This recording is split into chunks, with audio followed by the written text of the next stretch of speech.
mooremafia.com and get all the details. But she's up on the pedestal. It's going to be here on display, letting people check it out all weekend long for the Hayabusa Homecoming. And the bike over here, yeah, that's right, boys. We're going to be blasting it off down the track. Hopefully, she goes crazy, crazy fast. It's already been 7:37 at 2:01. We get 2 passes tomorrow, Saturday, exhibition passes. So we're going to come out. We want to try to get as close as we can to that 7:30 mark. The first pass, get our feet wet, feel out the track, feel out the weather, feel out the conditions, see what it's like, and then, boom, I'm had. The In-N-Out Burger Pomona Drag Strip here. The Suzuki display, it's massive. They had the Hayabusa Homecoming this weekend. 200 plus Suzuki Hayabusa owners came in celebrating 25 years of that legendary nameplate. They had everything you could possibly hope to jump on and check out. Now, they also brought out Chris Moore and his No Wheelie Bar Hayabusa. Moore is the premier No Wheelie Bar drag bike racer in the country. This is what Chase Van Zandt, this is what riders like Gage Herrera came from. This thing is hanging the nose at 1,000 feet, Tony. We blew us out of the tower the other day. The bike ran in the low 6s at over 206 miles an hour. It was so misleading when it got off the starting line. It was so smooth. It was so quiet because it has the turbocharger. But when we saw that front end coming up after every gear change, that 207 mile an hour charge was no. Russ. Man, what's up, buddy? How are you? I'm good, man. How are you? Doing good. This is episode 18. Is that right? I think 18. Yeah, I don't keep track with the numbers. I leave that up to you guys. That's it. What a cool intro and exciting show we got going on tonight. I'm pretty excited. Yeah, man, I'm really excited about our guest on tonight. I'm not even gonna allude to it. It's in the caption. The video kind of told the story, so I'm just gonna go ahead and bring Chris on. Chris, what's up, man? What's happening, guys? Glad to be on. Man, we're glad you took time out of your day to hop on with us. We appreciate it. Yeah, thanks for having me. How do you have all this energy is what I want to know. It keeps me young, I guess. I always have been when you were a little kid and you had those little rubber bouncy balls and you used to throw it in the house. And that's how I did my whole life. Yeah. That's you, yeah. Yeah. Yeah. That's fun, man. Well, me and you were talking briefly about it.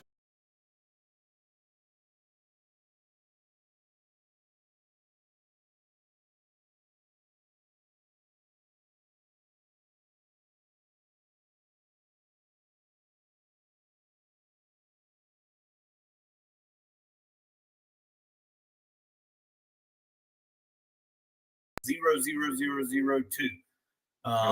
And so they sent me that. I was the first basically person to own one. Suzuki still has number 1 and number 3. They kept them. And literally I had number 2. We took it, we got it, we built as soon as we got it, pulled the motor, built the motor, put a turbo kit, did all this stuff, sent it to Pomona. The total build lasted 9 days. The bike went to Pomona, California. Suzuki picked it up from my shop in Taylor's, took it to California. We went out there, made a couple exhibition passes, and went faster than the Pro Stock bikes on my street bike.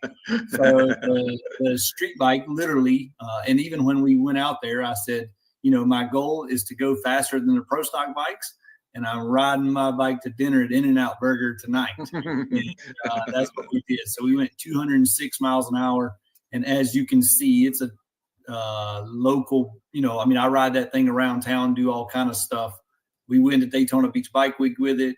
It's a pretty normal bike. Well, that was what I was about to allude to. Was I heard there was a interesting little back and forth at the drivers' meeting. Yeah, so there's always something going back and forth. So we whenever we did the autograph session and all this stuff, basically there was quite a few of them coming in, and they were, of course, being a YouTuber, it puts you out there. You know what I mean? You get a lot of popularity from everywhere. And good and bad. Yeah, so we were sitting at the autograph session, and this other dude, that he was a Pro Stock bike racer, he didn't know who I was. He had a Pro Stock Harley, and people are coming by and, they're picking and choosing who they want to get the signatures from. And they kept skipping this guy, and they kept getting mine. And he looks at me, he's like, dude, who the hell are you, And I'm like, oh, man, I'm just a YouTuber, And so anyways, it was a really cool experience. Suzuki, that was our first time going out there with them. The thing went super good for Suzuki. They were super happy. So that got us another deal to go back to Charlotte this year to the NHRA race. We went to the 4 wide, and then we also went to Daytona Beach Bike Week with Suzuki as well. So overall, they loved the whole, how it all went. And then I was able to go back to Pomona this year. And this year was a little interesting / a little different because 2 weeks prior to the event when we were supposed to go to Pomona and I was supposed to take the orange bike back, I wrecked it. I went down at 192 miles an hour at Rockingham Dragway. Still got a little bit of pink. I was gonna say, I've seen your Instagram post. Yeah. So I still got a little bit of. I'm not I raced at Shady Side this past weekend. We went up there on Sunday, and me and my brother just took a street bike and played around. And then I was racing 2 weeks ago in the country of Trinidad. I mean, what's playing around though? You probably went like 420 at. No, this is on street bike, so I went 530s. Yes, so playing around. Anyways, I feel like I'm back to functioning and normal, and nothing hurts anymore other than my feet. My feet got banged up pretty bad as I was tumbling, and they just were heavily bruised. And the feet was, I guess you'd say, the worst part about the whole healing situation. But overall, I feel like I'm normal enough, and was back riding, and everything felt fine and good, while I was on the track. So you just went down and tumbled. You didn't hit the wall, right? Bike did, but you didn't, correct? No, the bike actually never hit the wall either. So literally, we just slid, me and the bike. But I did not stop to the first turnoff. The bike went all the way to the second turnoff. So literally, it was pretty close to 1/8 of a mile how far I slid. I would say from the 1/4 mile to that second turnoff, that's a long. Well, the bike stopped about 10 foot short of the second turnoff, and I stopped about 10 foot short of the first turnoff. So literally, when the ambulance came to me, it had to drive 50 feet. It was just straight across, and there I was, But when it happened, it definitely sucked. I may have found the only thing you and Rusty have in common tonight. Say, look, Chris, I knew that's where that was coming when you said it. You hit the wall. Rush tried to move the walls at Rockingham one time. Yeah, no, I didn't hit the wall. Like I said, I might not be here to tell this story if I'd hit the wall, but literally, I just hit and slid, and felt like it lasted forever. For whatever reason, I don't know why, but they had on inside, actually in the track, they had the I guess the 1/4 mile stuff, like the timing stuff was inside. They had a box. Mm-hmm. Yeah, I hit the box. So at the IHRA National the next week, the 1/4 mile clocks didn't work because my dragster. I took care of them. Yeah, it happens. I let it ride. I think did you hop in my dragster was the next one you drove to. Yeah, you went to prom and felt sorry for me and so here, drive something. So I did. Yeah. I said, man, get back in the saddle. I got to go to prom. So that's funny. Yeah. But so I kind of alluded to when I got you on that we kind of highlight a lot of local guys, and we do this to promote our local racetracks that don't get the exposure that they need to, because you see more and more of them disappearing, closing, getting subdivisions built on top of them. And, not going to beat a dead horse. Some of your Moore Mafia people that may be watching may not quite understand that Greer Dragway is literally sat in the middle of a city. For sure. I think, I'm definitely numb to it because I've been here my whole life. I just don't think about it. But, you know, when you zoom out, you realize every other racetrack is out in the middle of nowhere. It's in a pasture. It's got acreage around it. It's 5 miles to the nearest gas station. Yeah, and we're literally, there's elementary schools, churches, subdivisions. I mean, it's plopped in the middle of a city. So, you know, super thankful that it's still here. And we, you know, which, you know, we're doing just the little thing we can do to highlight and try to make sure we help out as much as we can. But what you do by sponsoring classes and promoting it, and I mean, I would be willing to say you being there on a Thursday night, if they know you're there, you draw, you know, 20 to 30% of the people are there to see what Chris Moore's on and how fast he's about to go. Yeah, well, and we try to do everything we can to promote the stuff and to get the local people involved in racing. You know, we love to see the tracks grow and the tracks do good because that gives us a place to perform and, you know, put on a show for them.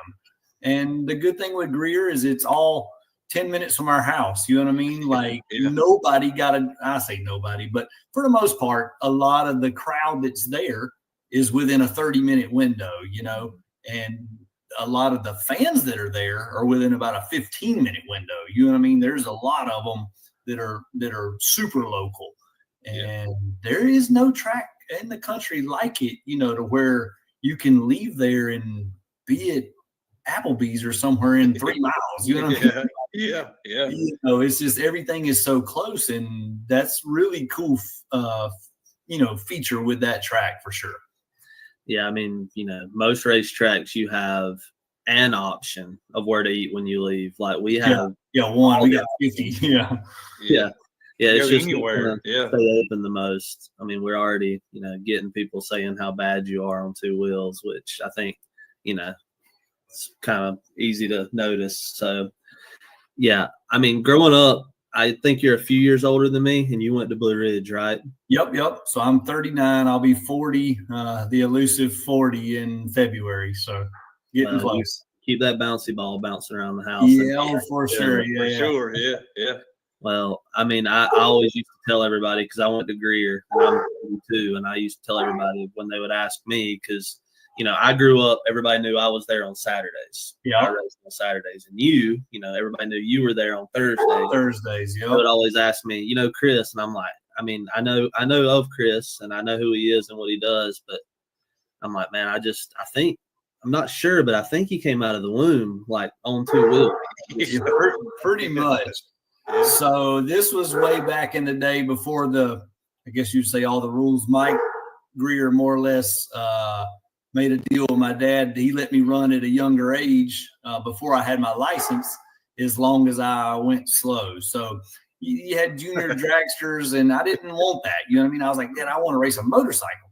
And so I had kind of sort of a junior drag bike. You know what I mean? It was a Yamaha YSR 50, and basically only run like 50 miles per hour, you know, but that taught me the roots of bracket racing and stuff. And that's what I started on.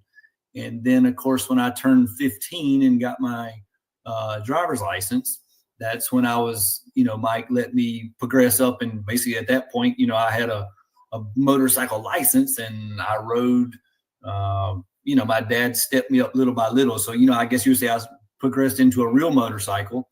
And I think at late age 15, I went my first ever 5-second pass in the 8th mile. And just kind of progressed forward. When I was 18 years old, I set the world record for the first time. I went a 7:19 at 197 miles an hour, and I was still in high school, and was literally the world's fastest no wheelie bar rider, you know, at that time. And then that's crazy to go back to school and be like, hey, guess what? I never was really just one into PlayStation and stuff like that. You know what I mean? Like, he went to Blue Ridge, so they were just riding tractors and they had parties, and they're into drinking beer and, you know, tackling each other by the bonfire or something, you know. And I'm like, dude, you guys are my buddies, but I just ain't about this, you know. Yeah. And I was always into cars and hot rods and bikes, and of course, I still love the cars and stuff too. And I've had a couple race car, street car ish, you know, race cars. and I enjoy them. But it's like I always get suckered back onto these motorcycles, and I can't get it out of my system. Well, talk to us about. I know you and your brother. You talked about going Sunday over there to Shady Side, but I think you two work, from what I can see on the outside looking in, work pretty well together. It seems. Yeah, we do. We are brothers / best friends. You know what I mean? So we do pretty much everything together, whether it be, racing wise or just goofing off and having fun. We always are bouncing ideas off each other. And he's in a totally separate business. He's not in the motorcycle business like I am. Me, I do motorcycles for a living. So him, he has a waste oil company. And they, more or less a trucking company, right? And they sell waste oil and recycle the waste oil and do everything with waste oil. And so he has a completely different business that's not I guess you say a fun business like mine. Right. But he's there, a lot of times in the evenings and works at night and stays and works on his bike. And I help him and he helps me. And then now he's got into the YouTube. When I first started my YouTube channel, they all kind of laughed at me and thought it was silly. And you feel awkward at first, holding the camera, talking to yourself. And to start with, you feel like an idiot. You're like, man, I sound like a dummy. And, I said, blah, blah, blah, blah, blah, blah, blah, I said the wrong thing. And, but you learn to look past all that and you just become more comfortable on the camera and you realize that you're just literally holding up your telephone. You know what I mean? Like, see it. Yeah. If it ain't no good, just hit delete and do it again. Once you learn that and you become comfortable with it, YouTube becomes kind of easy and it becomes very fun. And he started seeing the success of the YouTube channel. In other words, he started seeing it grow. But then he started seeing sponsors come along and this and that. And I would get, free stuff and, he's like, damn. I'm like, dude, you got to do it. Like, what are you waiting on, And I'm like, and he's like, well, I don't got as many bikes as you do. And I'm like, dude, that don't matter. Like, just go out there and have fun. And, so he's on YouTube, he's Big Country.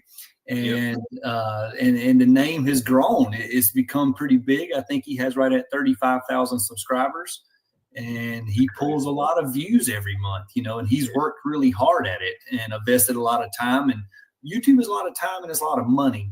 And he's worked hard at it, but now he's this character, that everybody enjoys to watch. And of course he puts on and has a little fun with it, and we amp it up a little more than always quite act as crazy as he does, but it's become a fun thing. Oh, talk to us about, you were talking about the country of Trinidad. Talk to us about, I see you post stuff and you're here, there, and all over the place. And that would be just thinking about, like us as bracket racers, how cool it is just to go to, anywhere. We went to finals or whatever. Yeah. Yeah. We went one year to 2019. We went to US 131 in Martin, Michigan, for a big money bracket race. It was like 4 days. And I'm thinking that's 15 hours, 14 hours away. And that was like super cool. Like, we've traveled more regionally. Southeast regional. Yeah. And I'm thinking like, here you are leaving the country to go do what you love. And talk to us a little bit about that. Nah, so it's a lot of fun. So luckily with the YouTube channel, it has given me the ability to be seen worldwide.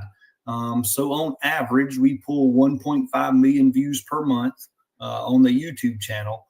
Well, only like 60% of them are based in the United States. So we have a very big global audience. And I guess you would say when it all started the very first time, I got a phone call just at the shop. And the guy's, I can tell he has let's just call it an island accent, And so he's like, yeah, would you be interested in coming to race here at the islands and help me with my bike? And I'm like, Yeah, okay, maybe. And so anyways, I was like, well, how can I, what's the easiest way to contact you or whatever, And he's like, just look me up on Facebook. And I type in his name and I'm like, I don't think this is it. The only one I see that says this name says it's the Prime Minister of Antigua. And he's like, yeah, that's my dad. And I'm like, oh wow, oh shit, Yeah. I got the right dude now. So anyways, because of course, in the very beginning, I was like, you just don't know who you can trust and who you can't trust, But I'm like, man, this dude seems legit, seems cool. I sent him some parts for his bike, help him with his bike, literally just over like video chats and emails and stuff. And long story short, kind of help him get the bike set up the way I would want it if I was going to go ride it there. And me and Kelly, my wife, we went to Antigua to race. And next thing you know, it kind of sort of started a little trend, because the people see us at this island and they're like, hey, would you be interested in coming here? And I'm like, well, here's what it takes to make it happen. If you want me to come, you just let me know, Right. And just one thing led to another. And now we end up having to turn down stuff all the time because I'm like, dude, I got to work. You know what I mean? Like this island racing is a lot of fun, but it really won't quite pay all the bills we got. You know what I mean? Right. And so it's become a good time. And I had to learn a lot of things as well, racing in the different countries and the different islands and whatnot, because they don't have the resources that we do here in America. You know what I mean? If you ever think you've been to a bad racetrack, and I shouldn't call it, I shouldn't say it like this, but anyways, long story short, their tracks are not up to par with our highest of standards, And the first time I ever went down the track in Antigua, they were like, man, be careful when you maybe stop a little early because you want to find out, how to turn around. And I was like, okay, where's the return road? He's like, no, you turn around and you drive back up the track. Oh, wow. Oh, and I'm like, okay, cool. So, I mean, it's like at this point, kind of a private track rental. And I go down through there and the bike is just a normal street bike. So, I mean, when I say normal, I mean like 570s or something, 580s in the 8th, And so I go down through there and I'm like, literally, I couldn't even see at the finish line because my head was bobbing so much, And I'm like, holy crap, like this is a lot different than what I'm used to. And so I come back and of course I have to like revamp the whole bike for what I thought was going to be good at home, more or less. Yeah. And I'm like, damn, this is like street racing, And long story short, I started learning about how their tracks work, and come to find out they had one of the better tracks in the Caribbean. Oh, wow. Yeah. And so anyways, they have I've worked with the people of the country there. So I've been on Good Morning Antigua like 3 separate times.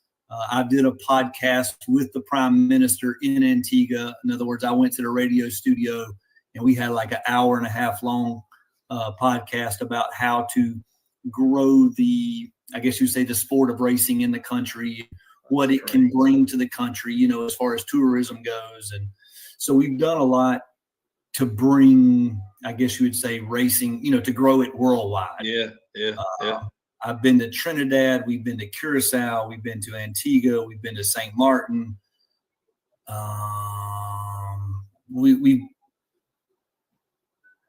There's another little country called Statia. I was actually supposed to be there this weekend. They wanted me to come, and I more or less canceled it on them when I got hurt, just due to the fact that, if anything, God forbid, was to happen again, they don't really have any. They got, Band-Aids and shit like that. But that's right. They have doctor's care close by.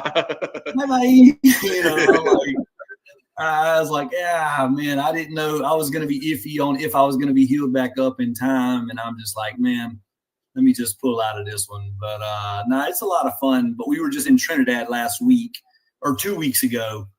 And of course, that's a great experience. They got a good track there. It's pretty nice, And then Curacao actually had the NHRA sanctioned track. Oh, wow. So that's a very nice track. It's right above South America. Okay. But it's a nice place, and we've enjoyed racing at all of them. But I've been low 8s in the islands. What I was laughing at when you was talking about the track, that down track, how rough it was. Mike Greer showed me a video you sent him. Yeah, I was teaching Mike how to prep the track. Yeah, that's what I was. He said he actually sent it to Kurt Johnson. He said this is an idea or whatever, and I was like, Mike goes, check this out. I'm like, look at this. This is, but I mean, it served the purpose, I guess. I mean, I've also seen him take a tractor tire, like off of something big, like a big ass tractor tire, like taller than I am. And then they took a backhoe and they would drive down the track with the backhoe with the arm pushed down on the tire. And I'm like, hey, it works. I'm like, my man, their track was black, it was I'm like, guess this is stuff we don't know, Yeah. That people, you get down there and you realize how resourceful those people are. It's like, hey, they make it work. Yeah, because I know one time I asked them, the first time I went, I'm like, hey, I need a tape measure. And they're like, yeah. They're like, what do you, I was like, yeah, tape measure, like to measure this. And they're like, oh, you just use bananas. And I'm like, what? He's like, yeah, look, 1.5 banana. He said, you go to the other side, measure 1.5 bananas. No problem.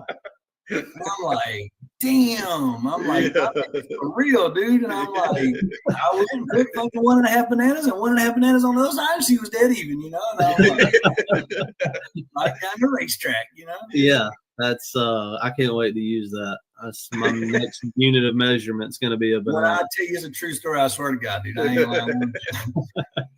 Well, before we get too far, Josh was asking what the name of your brother's oil business was. It looks like he wants to send some business his way. South Carolina Waste Management. It's right across the street from Toyota of Greer.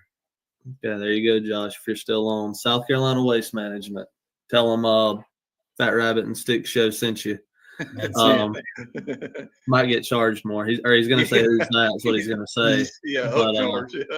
So, you obviously were always at the racetrack on a motorcycle going fast. But since we were talking about your brother, the first thing I remember him riding when I was there on Thursday nights was the Banshee, like the four. Like I always remember you riding motorcycles and him having just something wild there. He's always got something different. Him and your dad were always just there with something wild. That was just it was like, it's like the song, we're just here to get the people going. That's still them. My dad still got all the crazy stuff. Yeah, they were always, man. That the 4-wheeler was always fun. Like I don't know if y'all ever actually, my brother still has it. Yeah, dude, that thing can't go nowhere. But so that thing has the motor in it that was in one of my first bikes that I went in the 5s on for the first time. In the 8th mile, and I think he went the 560s was the fastest he ever went on the 4-wheeler. But still has that thing. Yeah. Well, man, y'all have a lot of fun. Y'all make it look fun, and y'all have a lot of fun. But we hate money. We just get rid of it as fast as we can. Yeah, I think that's part of racing, right? You gotta love racing and hate money for sure. When people tell me like, don't golf, man, it costs too much money, I'm like, you have no idea. Yeah. Go with me one Saturday. Yeah. Exactly, man. A sleeve of balls is $50. Like, let's go buy some gas. Let's go buy some gas real quick. Yeah, and you burn it during warm up. Yeah. So one thing we wanted to get into was, this year was the first year at your dragway that they had a motorcycle class, and you stepped up and sponsored it. And we wanted to thank you for doing that, because we've had Andrew Patterson on. We had the track champion this year, Jamie Sims, on, and those guys could not thank you enough for doing that for the inaugural season. So we wanted to make sure we thanked you as well. Yeah, for sure, man. I enjoyed it. As soon as Mike, came to me about it, and said, he's like, would you be interested in sponsoring it? My response was, absolutely. Like, why would I? You think I'm going to let somebody else sponsor this one? Like, and even though I didn't get to come race it, you know what I mean? I stayed traveling so much and didn't get to commit to coming and enjoying it. I helped promote it and advertise it as much as I could to grow it and to get those guys in there, for them to have a place to race.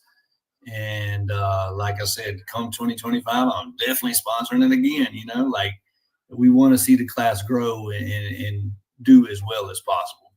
Well, I don't know if you really kept up with it much, but the points battle was tight. Dude, it was like that last race was just like, I mean, it can go 3 ways, Yeah. Well, Jamie, he actually picked his bike up from me Saturday morning at like 10 o'clock and then went straight to the race, to win, the event. Yeah. And I was like, oh, goddamn, I hope I did everything right. I'm like triple checking everything on his bike before he left because I'm like, man. 1 banana, 2 banana, 1 banana, 2 banana. I would feel so bad if he got there and lost or something just because, something wasn't right. But no, everything worked out great. And, of course, Andrew's a great competitor as well and very hard to beat, So there was some tough competition in the class. And I think it'll grow some next year too, it definitely is going to keep, getting bigger. And like I said, the good thing is it's a tight-knit community. Everybody I talked to that did the class, they all love doing the class and just hanging out with everybody, I'll just say when we had Andrew and Jamie on,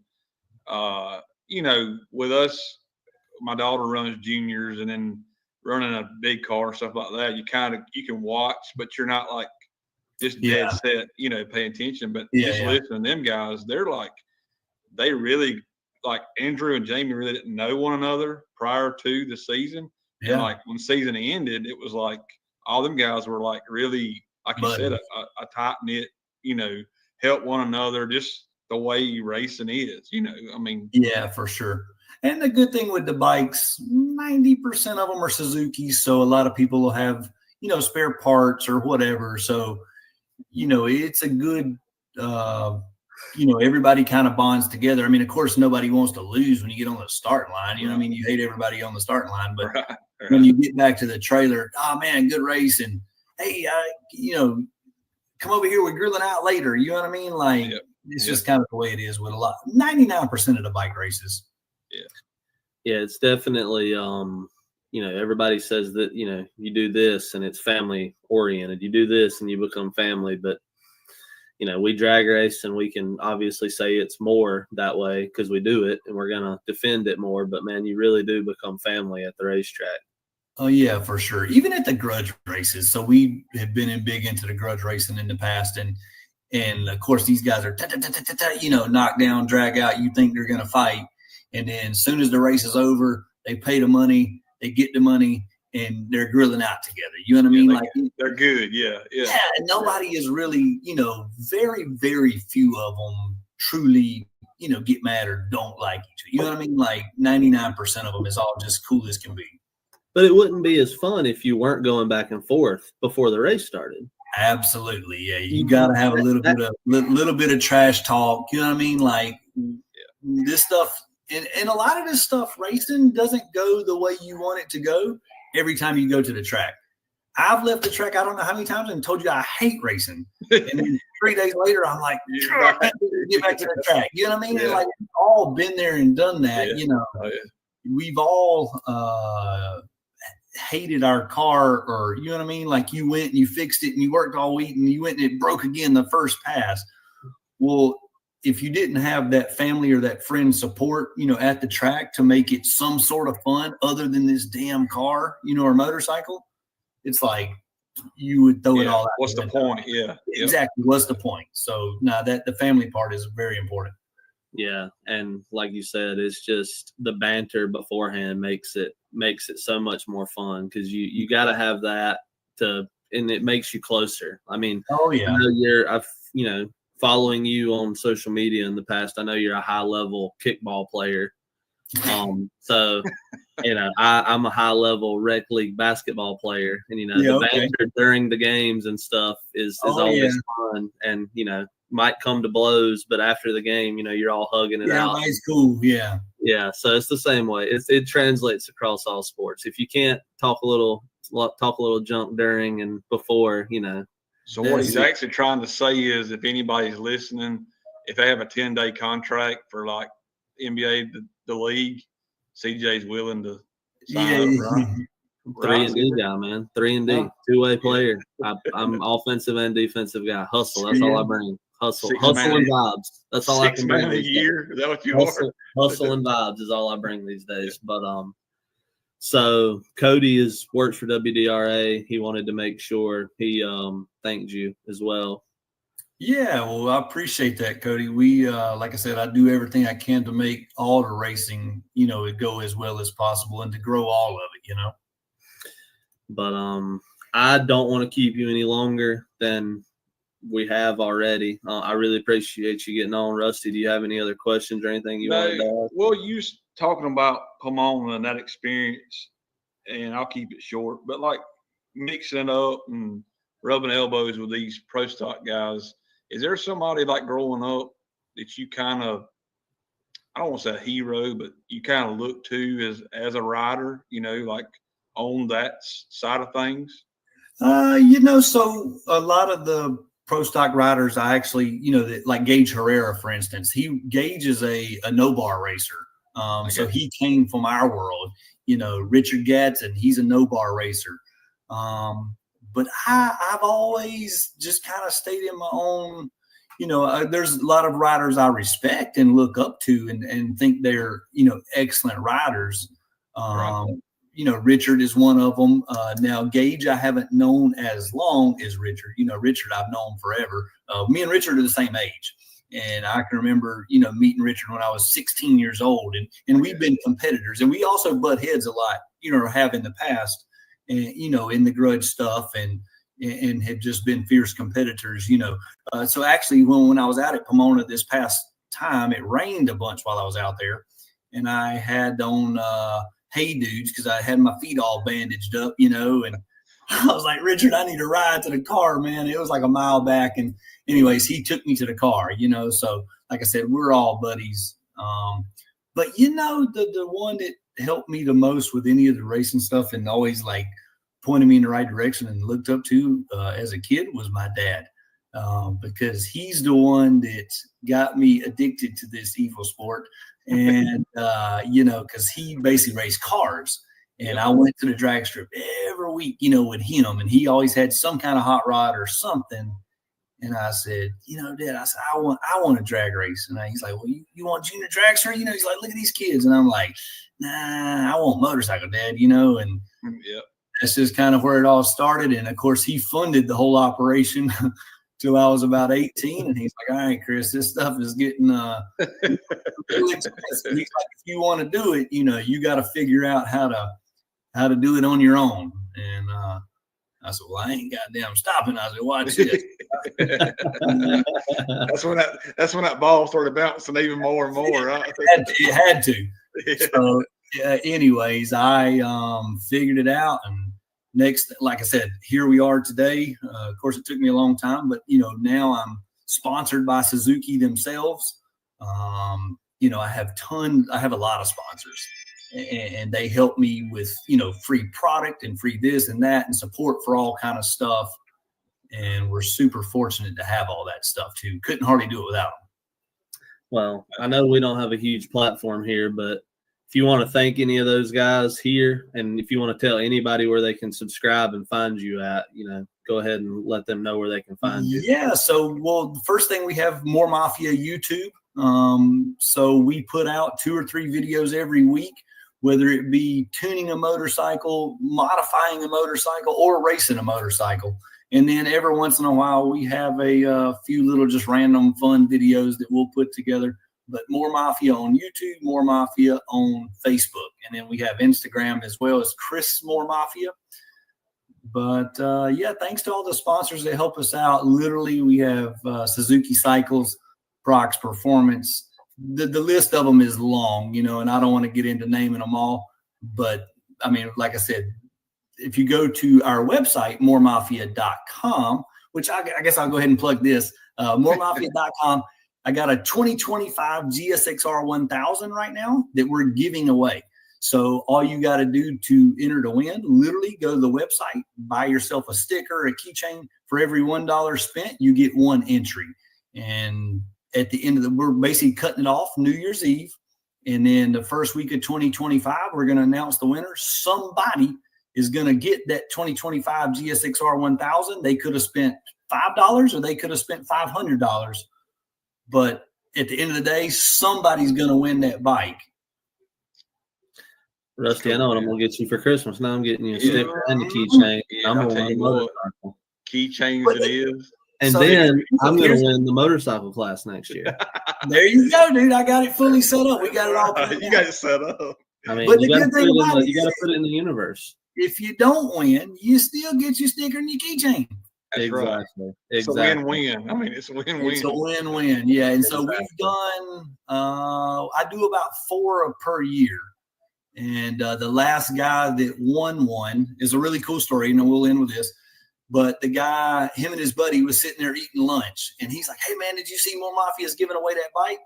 And the dude's like, oh, yeah, I seen that. He's like, I tell you what. He's like, I'm going to buy myself a hoodie right now. And he said, if I win, I'll give you my bike. And the dude's like, hell yeah, dude, let's go, And so my man goes on there, literally buys a hoodie for himself. And sure enough, whenever we had the, the giveaway to drawing, we call him on, Facebook Live. I call the dude. He's like, what? I won? He's like, you ain't going to believe this. But he's like, I told my buddy, if I won, he wins my bike. And he called his buddy and he's like, yo, I won. You get the bike too. And, dude, it was pretty cool, man. But that guy's from Johnson City, Tennessee. Oh, wow. He steady rides the bike 24/7, and everybody in town sees him. He does a lot with the community, gives back to the people and stuff like that. So it was a cool story, man. But yeah, literally just pick out whatever you want on the website, whatever it gets. It tells you how many entries you get for each, for whatever item. But we got over like 100 different designs of T-shirts. We got all kind of stuff. That's cool, man. Yeah. Yeah. I think, I'm going to go ahead and put a few things in the cart right now and get me a few entries myself. Yes, we got stickers. We got all kind of stuff, man. And some of them are maybe not kids safe. So, Chris, it's MADDOX. And that's Piedmont, South Carolina. If you want to go ahead and ship that bike this way. Send them on in, right? Yeah. All right, Chris. Well, man, we really enjoyed you being on tonight. We appreciate you taking the time to come on. Hopefully, a lot of our people watching go buy something. Maybe one of them will text us after the first of the year and tell us somebody's gonna win, dude. So I wish the best of luck to everyone. I appreciate you guys having me on. Thank you. I cannot wait for March to come back around. So we're back at the track. Yeah. Is that it right there? That is it. That's the one, dude. Oh, wow. We go ahead and just copy and paste. Can you see me on that thing, Rusty? I can. 2025 model. She's a freshie fresh. I can see you. Well, Go ahead and buy your number at Greer. Go ahead and tell Greer you want to buy your points number. Chris, if I win, can we get like a dialing board mount?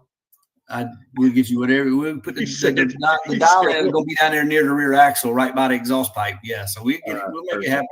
Perfect. See, we're learning right now as we speak on how this works, Yeah, dude. Yeah, we'll one banana behind the tailpipe and we'll mount it right there. One banana behind the tailpipe got her dialed. All right, bud. Well, appreciate you, dude. coming on, Thanks, man. Yeah, man. Enjoyed it. Thanks for having us, guys. See you next time. See you, Chris. Man, that was fun, wasn't it? Yeah, it was. I knew there wouldn't be a shortage of stories. That's for sure. I mean, that's almost the same color. That blue stripe right there is almost the same color as your dragster, Russ. Exactly. I think it would look good. I think you can I'll just put mine in neutral, and you can just ride the bike. That'll be our pit bike. You can push me to the stage lanes, and then when they call motorcycles, you can go run. I mean, I've been telling everybody they're gonna hate it when they see me on top end hitting the chicken wing down there. Chicken wing. So go ahead and tell Aaron to order your leathers for you for Christmas. Oh man, I think I'm out already. Can you see this in leathers? Well, I really don't. I didn't want to think about it, but I mean, hey, you safety, buddy. You gotta have it. The thought's there now, though, isn't it? Well, I probably won't be able to sleep tonight. Yeah. Anyways, I know we had a few of our local guys that we wanted to give a shout out to. You got that list? Yeah, I think it was just the one weekend. It was the week before Thanksgiving. Is that right, CJ? I believe I'm correct. And Sounds it was good. the door car race at Galot, and I failed to write down the actual name of the race, but it was the door car race at Galot. I think it was 15 grand to win both days, if I'm right. And JJ Brock won on Saturday, and then Joseph Bagwell won on Sunday. So I thought that was pretty cool for our locals. I know these guys don't race with us every week, but they cut their teeth with us as well. Absolutely. Yeah, I didn't want to fail for us to mention that. But well, let's go ahead and promote this as well while we're on here, because he's one of our guys. It looks like there's some big news coming out with some racings for next year, so we'll just drop this for a second. We won't talk about it actually, I don't want to talk about it at all. I just want to drop it, and I want Kevin to come on and talk about it. So hopefully in the next couple of weeks we can get Kevin to come on, and he can break down what's going to happen with this new promotion that he's putting on with Jimmy Williams, correct? Yeah, that's right. Maybe we can get both of them on, and they can promote what they're looking to do next year. And that'll be a lot of fun. So maybe we can allude to some stuff we have coming up with that. A lot of fun, a lot of fun things happening. Racing, I know we do before we know it. Yeah, we do have the shirts, sweatshirts, hoodies. We should put that on our Facebook page within the next week. We'll have prices, colors such as that. We're working with Debbie Page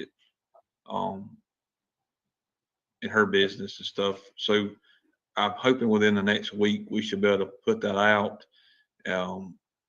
Hopefully people will want to order some shirts, support us like they have already, so far.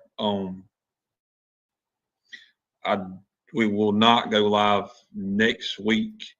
It'll be the week after. So I guess that would be the 18th, maybe that Wednesday. So we're skipping a week. We'll go live the following week. Don't